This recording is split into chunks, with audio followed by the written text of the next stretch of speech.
The kick's power comes from the torque generated by the rotation of the hips. It's the same principle that cracks a whip. Turning the hips just a few degrees forces the foot to travel a much greater distance and creates a lot of speed as it does. The longer the leg and quicker the rotation, the faster the kick. And unlike karate, Muay Thai fighters are also taught to strike with the hard bone of the shin. A Muay Thai kick can generate roughly the same force as a baseball bat, enough to crack a rib. It works like a point of a knife. All the force is magnified by being concentrated in a small, hard area. Even if the elbow doesn't deliver a knockout, it will almost always leave a nasty cut, and often getting in close neutralizes the opponent's weapon advantage. Then, in the clinch, we bring the power of the knee to bear. Unlike the kick, which relies on rotation to create power, the knee gets its power from leverage. Pulling our opponent down as we drive the knee up can deliver up to 2.5 tons of force, enough to lift a car. It's not the arms, but the legs that drive this. Like a piston, the explosive power of the legs is capable of generating hundreds of pounds of force, all to a very vulnerable area, the soft underside of the opponent's jaw. Like the Hanuman move, the flying knee relies on the explosive power of the legs. But rather than spread the power of our blow over two fists, it concentrates it into the spear point of the knee and combines it with the force of gravity. It's the equivalent of hitting our opponent in the chest with a sledgehammer. It works on a concept called the couple. Basically, it's two levers linked at a single fulcrum, the elbow lock. And it doubles the foot-pounds of torque you can generate when compared to a single-arm lock. There's more than enough force to flip an opponent to the mat or dislocate his elbow. Using the twisting motion of the torso to drive the strike, the business end of the hardwood fighting stick can quickly accelerate to more than 25 miles per hour. On contact with the skull, the energy is enough to cause a depressed fracture. It's the same injury-producing force as being hit in the temple by a hammer. Mali relies on something called a flexion moment imparted to the neck to do damage. An average man's neck can withstand about a 140 foot-pound flexion moment. Beyond that, soft tissue and even vertebrae can be crushed. By bringing your weight down fast, this move could easily deliver twice that amount of force. And it wouldn't just end a fight. It could leave your opponent paralyzed or dead. Close, the opponent's neck is exposed. But because of the close range, the hand doesn't generate a huge amount of force. It's enough to stun, but probably not enough to cause severe injury. But replace the hand with a weapon, a stick or a knife, as you would in combat, and this could become a kill shot. The kick's power comes from the snap of the knee. The snap is created when the quadricep, the largest muscle in the body, contracts and pulls the tendon connecting to the foot over the knee. Using the knee as a pulley, the strength of the quad is enough to accelerate your foot to speeds close to 30 miles per hour. Because the area of impact is focused on a small part of the foot, it magnifies the force of the blow, making it capable of dropping 1,000 pounds of force on your head. It's like getting whacked in the head with a Louisville slugger. It works by taking the opponent's blow at an angle, which deflects the energy of the blow away from the vulnerable torso. The harder you block, the further his blow will be deflected, and the more open he'll be to a counter strike. Rotating your fist 180 degrees right before it strikes the intended target. The twisting snap of the arm maximizes the speed of the punch and magnifies the force of the blow by concentrating the impact on the first two knuckles of your hand. Done correctly, it can deliver as much energy as a bowling ball dropped from the top of a house, more than enough to cause soft tissue damage or break a rib. Because it swings through such a wide arc, the wrist is moving at speeds of up to 43 miles per hour. And since the radius doesn't deflect or compress nearly as much as a fist, it can deliver a staggering blow, like being hit with an axe handle. This roundhouse kick is designed for maximum impact. With the powerful muscles of the thigh yanking the tendon over the knee, the foot accelerates from 0 to 21 miles per hour in just 1/3 of a second. Combine that with the reinforced shoe, and this kick can drive the nose bone back up into the brain. It's aimed at the largest gland in the human body, the liver. A direct hit won't just bring an opponent down. It can rupture the gland, causing severe internal bleeding. But the liver is well protected by the rib cage, so the kick must be accurate to within half an inch. In this move, the forward propulsion of the hips, combined with the piston motion of the lower leg, can send well over 700 pounds of force directly through the rigid bone of the heel. This impact won't just knock an opponent down. The force is enough to permanently damage his kneecap, leading with the near arm. The first jab travels the shortest distance to the opponent, so what it lacks in force, it makes up for in speed. The second punch, utilizing both the twist of the shoulders and the forward momentum of the kick, can carry over 4 times as much impact. And just a few hundred pounds of force to the temple is enough to cause a knockout. This move uses the same principle as a throw in judo, off-balancing your opponent and then using his momentum to send him down. But it's much more aggressive. The sweep here is actually a strike to one of the most sensitive areas of the body, the Achilles tendon. The Achilles tendon.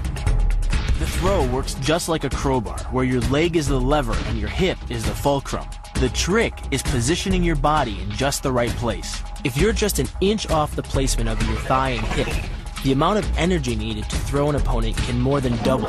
But performed correctly, Uchimata requires almost no energy, yet it can deliver up to 5,000 pounds of force.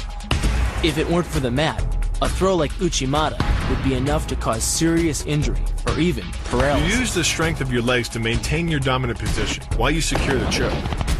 Just a few pounds of pressure on the collar of his gi is enough to reduce the blood flow to the brain to a trickle and end the match. Hold this move for 10 seconds and the fighter will black out. Hold it just a bit longer and he's dead. By bending the elbow across the fulcrum of your hips, you're subjecting the weak joint to the leverage of 2 strong forces. The pull of your thighs on his shoulder and your hands on his wrists. As little as 1,000 pounds of force can be enough to destroy the elbow. The leverage of the armbar can supply much more than that. The sacrifice throw is a simple lesson in conservation of energy. The stronger the opponent attacks, the further he gets thrown. It works like a catapult, where your opponent's momentum supplies the counterweight. The faster he's going, the further he's going to fly. And the harder he's going to land. That land with the side, ball, or top of the foot. The gastrizin uses the heel to deliver the blow. This alignment of the heel, ankle, lower leg complex channels some 2,000 pounds of force into the opponent. More than enough to break a baseball bat. The higher you can lift your opponent in this move, the faster he'll hit the ground. It's not just your force working against him. His acceleration due to gravity can mean his head hits the ground with a 3,500 pound impact. On a hard surface like concrete, this is more than enough to cause a serious brain injury. First, the opponent's arm works as a lever to optimize your control. Second, your own back serves as a pivot point for the throw.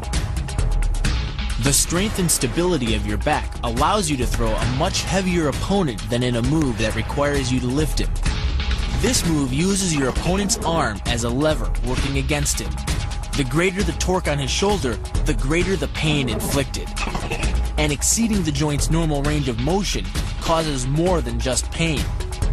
The soft tissue, muscles, and the bone can all be seriously damaged by this pressure. The goal of this lock is to stretch the tendons at the top of the foot to the breaking point.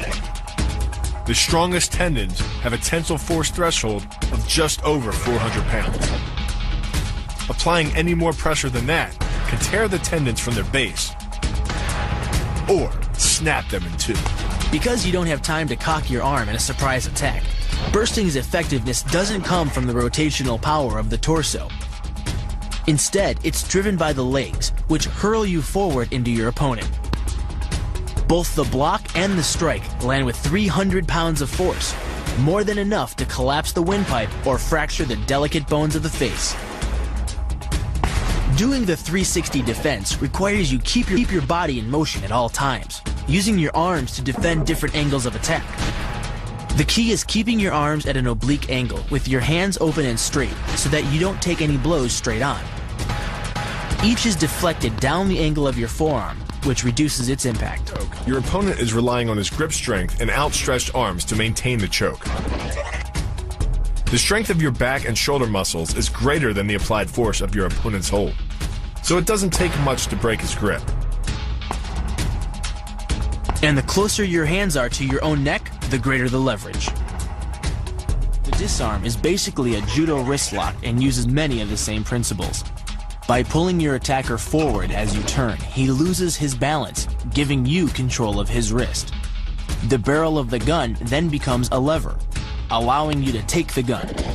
Because you are using the muscles of your torso, which can deliver up to 10 times more force than the muscles of the wrist, the disarm works against an opponent who is much stronger than you. An elbow strike from another martial art, Muay Thai. But because the metal doesn't deform on impact, like human bone, every ounce of power is channeled directly into your opponent's face. With the twisting motion of the torso generating the force, and the stiff metal of the M16 providing the impact, it's enough to shatter a cheekbone or break a jaw. The combined momentum of your forward step, the twist of your torso, and the swing of the rifle, the butt stroke can strike your opponent at over 18 miles per hour, carrying well over 550 pounds of force. That's enough to drive a 16-penny nail through nearly 2 inches of pressure-treated wood. Add a follow-up slash and thrust with a bayonet, and the butt stroke becomes a real killer. But the real damage from the knee bar doesn't come from gravity. It comes from leverage. Once the knee is locked, your hips act like a fulcrum, and his leg acts like a lever, multiplying any force you apply. So even though the ligaments and tendons around the knee can sustain 1,700 newtons of force, the knee bar can load a lot more than that, enough to completely destroy the joint. Pushes his opponent at a location above the center of mass, while using his sweeping leg to create a tripping point, which is below his opponent's center of mass. Once the loss of stability has occurred, gravity does the work, and the damage. On the ground and on his back, your opponent is now vulnerable to any number of finishing strikes. Much like a nutcracker, your forearm and biceps apply pressure to your opponent's carotid arteries. Located on either side of the trachea, these two arteries are the only way to get blood to the brain. It can take less pressure than squeezing an orange to stop the flow of blood to the arteries. And with no blood flow, the brain shuts down almost instantly. Fight over. Control of your opponent's leg, you turn his hip into a pivot point. And there are 2 forces being imparted about the pivot point. One by the arm above and one by the sweep below. These forces act as a couple, resulting in your opponent's rotation. Rotation that slams him right to the deck. And given the speed of rotation and the force of gravity, that impact could cause permanent injury. The key to the double is to hit your opponent below his rib cage, which knocks him off his center of gravity. Wrapping your arms around his legs prevents him from regaining it. Your forward momentum, coupled with the upward thrust of your hips, gets your opponent airborne. Driving him to the mat can yield over 3,000 pounds of injury-producing force. That's like dropping a 20-pound bag of cement off a 9-foot ladder onto someone's chest. The key to the sprawl is sliding your legs backward, while leaning in and locking your hips at the same time. This forces your opponent's center of mass beyond its stability zone. Coupled with the downward thrust of your forearms, he's now supporting your entire upper body with the back of his neck and head, which leaves him face down on the mat, vulnerable to any number of attacks. The power of this move comes from the spin. Like the wrecking ball at the end of a demolition crane, the power is generated by the rotation of the body. In conjunction with the snap of the knee, the foot achieves a velocity of nearly 30 miles per hour. When the heel connects with the solar plexus, it transfers 1,400 pounds of force, enough to damage internal organs and fracture multiple ribs. It gets its power from the pressure exerted by your legs. The first leg imparts pressure to the carotid artery. The second leg, working in conjunction with your arms, optimizes that pressure, transforming you into a human vice grip. If your opponent doesn't tap out, he'll pass out. Much longer and permanent brain damage can ensue. Is a combination of 2 levers. While your legs push up on your opponent's neck, your arms apply downward pressure to his trapped wrist. The opposing forces turn the elbow into an ad hoc fulcrum point. The armbar can result in a complete destruction of the elbow's articulating structures. The move is difficult but devastating. There's no opposing object to push against, so all the energy of the move must come from the momentum of the leap and the acceleration of the kick. The snapping motion of the lower leg functions much like a coiled spring. When unleashed, the kick reaches impact speeds of 20 miles per hour and delivers up to 400 pounds of force to the opponent's chest. The key to this synergy of speed and power is punch technique, punch location, and punch frequency. With your elbows tucked in behind your fist, the energy of each punch is maximized. And because the punch is delivered to your opponent's core along a center line, the more directly that force is transmitted to his body. The effect is similar to that of continually slamming a battering ram against a door. No matter how strong, it can only sustain so many blows before it collapses. This kick is all about speed. The further the foot travels, the greater its acceleration, and the more dangerous a weapon it becomes. Powered by the muscles of the hip flexor and the quadriceps, by the time your foot reaches your opponent's throat, it's traveling nearly 40 miles per hour. That type of speed yields over 1,000 pounds of force, enough to puncture the Adam's apple and crush your windpipe. The power of the takedown is derived from the simple mechanical advantage you hold over your opponent. By wrapping up his striking leg at the upper thigh, you've placed your opponent in what's called conditional stability. If he remains stationary, he could technically maintain his balance indefinitely. But by driving him backward and initiating a sweep of his other leg, you've added two destabilizing factors, and the loose center of gravity simply cannot hold. By grabbing the wrist, you provide hundreds of pounds of additional leverage. This reduces your opponent's ground weight by half and allows you to more easily knock your opponent off balance. The rotation of the hips then amplifies the power of the leg sweep. Coupled with the wrist grip, you are in complete control of your opponent's body. Leaning back slightly and driving the knee up utilizes the full power of the thigh, and the foot accelerates up to 16 miles an hour in just 1/4 of a second. That's twice the acceleration speed of a Porsche.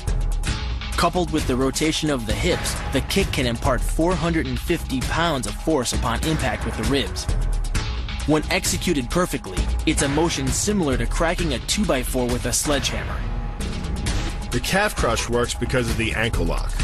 Working in conjunction with your leg, it serves as a sort of high torque pinch point, imparting hundreds of pounds of force on the tibia and fibula. The tibia and fibula are some of the strongest bones of the human body, but creating this pinch point allows you to deliver enough force to easily break them, which leaves your opponent with two choices: tap out and admit defeat, or risk permanently losing the use of your leg. The key to the scissors takedown can be found in the move's name. Throwing your legs around either side of your opponent, one high on the torso, the other just in the crease of the knee, provides you with a lever on either side of his body. It's literally like a piece of paper between two blades of a scissor, only instead of slicing through paper, you're using a combination of potential and kinetic energy to cut through your opponent's center of gravity. The downward force exerted on his gi pulls your opponent across his tipping point. Along with your body weight, you generate enough instability in your opponent to drive his body to the mat, like a child tossing around a rag doll. The hip throw capitalizes on the body mechanics of both you and your opponent. Thrusting your hips into your opponent's waist creates a pivot point around which his arm is the lever. With your legs between his, you've created a center of gravity significantly lower than your opponent's. This imparts maximum instability and helps you maintain control while throwing him over your hip.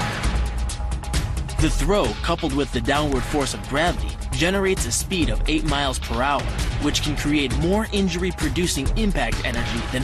The throw, coupled with the downward force of gravity, generates a speed of 8 miles per hour, which can create more injury-producing impact energy than falling down a small flight of stairs. This move is kick speed and kick placement. Powered by the rotation of the hips and the strongest muscles in the body, the quadriceps, at the point of contact, the kick is traveling 25 miles per hour and can impart 550 pounds of force. The wider the foot travels from the center of its axis, the more speed and power it picks up. more than enough to cause a knockout or concussion. Delivered to the neck, it can fracture the cervical vertebrae. The rotation of the torso is the basis for the strike's power. Because the torso has an effective mass far greater than the arms, its rotation can impart up to 400% more force to your target. And the last-minute rotation of the wrist can magnify that force even more. These alternating points of leverage are the basis for the move. Locking the hands high behind the shoulder blades puts you in control of your opponent's center of mass, which in turn negatively affects his conditional stability. Dropping the hands behind the lower back and driving your chin into the chest further disturbs his center of mass and makes resistance from this position nearly impossible. The application of maximum force ensures you maintain control while driving your opponent to the ground. The first elbow strike can accelerate to a speed of 25 miles per hour in less than a quarter of a second. Less than a third of a second later, the initial strike is followed by another, equally devastating shot. By employing the bony tip of the elbow, these strikes deliver a double dose of injury-producing energy and can result in a broken nose, facial fractures, or a wicked cut. Your body into the air, you effectively become a human missile, hurling your entire body mass into your opponent's gut. The force created by the body's forward momentum is partially absorbed by your opponent, which can knock the wind out of him, or even crack a rib. But the coup de grace is the elbow chop. Impacting with the head at nearly 15 miles per hour, a solidly landed elbow to the head's frontal bone can knock your opponent out, fracture his skull, or cause serious spinal cord damage. The move works by using your opponent's own body weight against him. The first strike can land at speeds greater than 20 miles per hour and can stun your opponent with the same injury-producing energy as dropping a bowling ball from over 11 feet onto his torso. By using his arm as a lever in conjunction with the leg sweep, you drive your opponent to the ground. Once he is on the ground, you follow up with a devastating strike to his face. The secret to the move is wrist control. By rotating your opponent's wrist to the maximum extent of its range of motion, the bones of the wrist lock against the bones of the forearm and make it impossible to bring the strong muscles of the upper arm to bear. Then, you can pull your opponent off balance and into a potent knee strike. The combined force of the knee strike and your opponent's forward momentum can be as much as 2,000 pounds, enough to dent sheet metal. The effectiveness of the Pollock High Mao lies not in raw power, but in speed. By relying on your triceps to snap the strikes forward over the elbow, 3 blows can hit in 7/10 of a second. The final impact of the strike to your opponent's face can deliver as much as 175 watts of power, more than enough power to stun him or crush the cartilage of his nose. You then add insult to injury, firing one last shot into one of the most sensitive regions of the body, the groin. Pulling off the move relies on 2 factors. The first is to combine the block and the strike into a single action. This reduces the time your opponent has to respond to just 1/10 of a second. But the real focus is to aim your strike at the throat. Because as little as 76 pounds of force can collapse the larynx, the strike doesn't need to deliver a lot of force to be deadly. One blow like this and the fight is over. The hyperextension of the elbow, created by pulling back on the locked arm, virtually ensures that he will be taken down. The knee strike to the wrist dislodges the knife and further loads the elbow and shoulder. The technique can easily result in damage to the elbow joint, the tendons of the rotator cuff, or even a broken arm. The key to this move is turning your opponent's lower arm into a lever.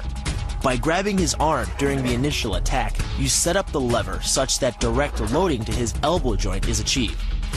Once the elbow is locked and loaded, you can pull a much heavier opponent off balance by simply lowering your center of weight. With practice, the ninja can hit his intended target from distances as great as 45 feet. At impact, that's more powerful than a Major League Baseball This move is more about timing and precision than power. Instead of hacking through the limb, the first strike imparts an injury just a few inches below the elbow. The sword's razor-sharp blade easily slices through the soft tissue of the attacker's arm. This opens up his defense and provides the ninja a clean opportunity to deliver the kill stroke, a powerful shot to the top of his head. The tornado kick is a study in controlled chaos. A quick spin confuses your opponent. Then one knee is thrust into the air, launching your entire body high enough to fire a powerful kick. The momentum generated by your body weight rotating freely, combined with a powerful hip thrust, creates a devastating blow of over 700 pounds of force upon impact. More than enough to permanently damage the hyaline cartilage that protects the larynx and spinal cord. What makes this combo so effective is the momentum behind it. Powered by the running start and the most powerful muscles in the body, the quadriceps, the initial kick lands at 15 miles per hour. The second kick creates 3 times the injury-producing energy as the first, delivering over 650 pounds of force. That's like taking a shot from a sledgehammer to the face. More than enough to score a knockout and rearrange some facial features. The axe kick draws its power differently than most kicks. Once your foot reaches the apex above your opponent's head, your body's momentum, combined with the ease of downward acceleration due to gravity, can reach speeds over 20 miles per hour. That's enough to generate more than 550 pounds of force at the point of impact, easily breaking the nose or shattering the clavicle.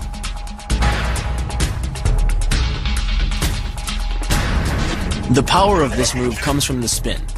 The rotation of the torso, combined with the foot at the extremity of that rotation, generates speeds of over 20 miles per hour. By the time the heel connects with the solar plexus, it is traveling 60 miles per hour and transfers over 450 pounds of force, enough to break ribs and even damage internal organs.